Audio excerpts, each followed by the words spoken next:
Selamat pagi Sobat Maestro, salam sejahtera dalam Tuhan Yesus. Jumpa lagi dengan saya Pendeta Hani Amahuru yang akan mengisi acara visitasi untuk kesempatan hari ini, hari Sabtu di bulan November 2014. Kita akan sama-sama menyimak atau merenungkan firman Tuhan yang terambil di dalam Kolose pasal 1 ayat yang ke-12.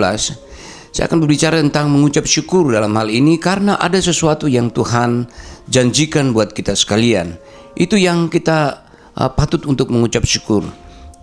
Dalam Kolose pasal 1 ayat yang ke-12, dan mengucap syukur dengan sukacita kepada Bapa yang melayakkan kamu untuk mendapat bagian dalam apa yang ditentukan untuk orang kudus di dalam kerajaan terang. Kalau kita menyimak ayat ini, maka ada satu janji Tuhan, yaitu bagian yang kita akan dapatkan, bagian yang dijanjikan oleh orang-orang kudus. Itulah yang Tuhan janjikan untuk saya dan saudara. Mungkin Anda bertanya, bagian apa yang dijanjikan untuk orang kudus? Kita akan lihat dalam 1 Petrus pasal 1 ayatnya yang keempat. Dikatakan untuk menerima suatu bagian yang tidak dapat binasa, yang tidak dapat cemar, dan yang tidak dapat layu, yang tersimpan di sorga bagi kamu. Itu yang pertama, pendengar atau saudara yang menyaksikan acara ini. Kita mendapatkan bagian yang ditentukan, yaitu dikatakan yang tersimpan di sorga. Bagian yang Tuhan simpan atau Tuhan sediakan buat saya dan saudara, buat orang-orang percaya. Itu sebabnya tidak ada alasan untuk kita mengucap syukur kepada Tuhan, karena Dia menjanjikan sesuatu yang luar biasa. Seseorang yang menjanjikan hadiah untuk kita di dunia ini saja kita sudah senang, apalagi Tuhan menjanjikan sesuatu yang luar biasa, yaitu yang dikatakan tadi bahwa bagian bagi orang-orang kudus, yaitu bagian yang tidak binasa, yang tersimpan di sorga. Nah, itulah bagian yang Tuhan siapkan untuk saya dan saudara. Puji Tuhan, kita sungguh bersyukur bahwa inilah janji Tuhan kepada kita sekalian. 1 Yohanes pasal 5 ayat yang ke-20. Ini yang kedua juga yang harus kita ucapkan syukur, karena dikatakan bahwa Yesus berkata bahwa aku datang sebagai terang.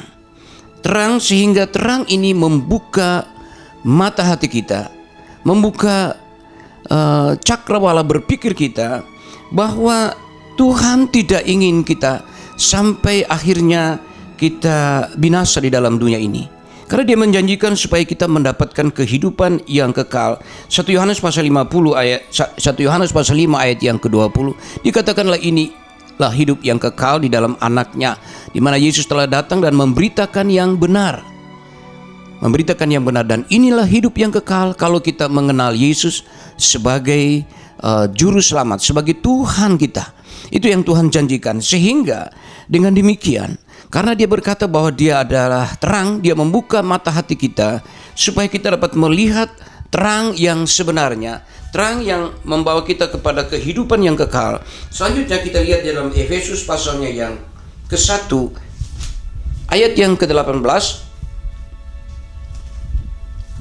Rasul Paulus mengatakan begini, dan supaya Ia menjadikan mata hatimu terang, agar kamu dapat mengerti pengharapan apa yang terkandung dalam panggilannya, betapa kayanya kemuliaan bagian yang ditentukannya bagi orang-orang kudus, dan betapa hebat kuasanya bagi kita yang percaya sesuai dengan kekuatan kuasanya.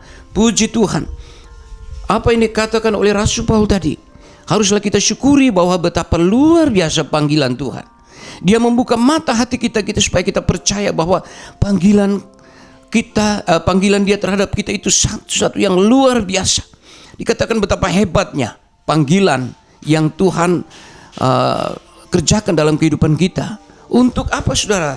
Yang dikatakan tadi, kembali saya ulangi, panggilan ini di dalam Efesus tadi, kita simak kembali ayat ini, menjadikan mata hati kita terang, supaya kita mengerti pengharapan apa yang ada atau terkandung dalam panggilannya, betapa kayanya kemuliaan bagian ditentukan bagi orang-orang kudus. Ini satu yang luar biasa. Dan selanjutnya dikatakan dalam ayat 19 oleh Efesus pasal 1, dan betapa hebat kuasanya bagi kita yang percaya sesuai dengan kekuatan kuasanya. Nah, inilah yang harus kita syukuri, bahwa panggilan Tuhan yang pertama tadi kita lihat bahwa supaya Dia boleh memberikan kita bagian yang tidak binasa, yaitu hidup yang kekal, yang dikatakan dalam 1 Yohanes pasal 5 ayat yang ke-20.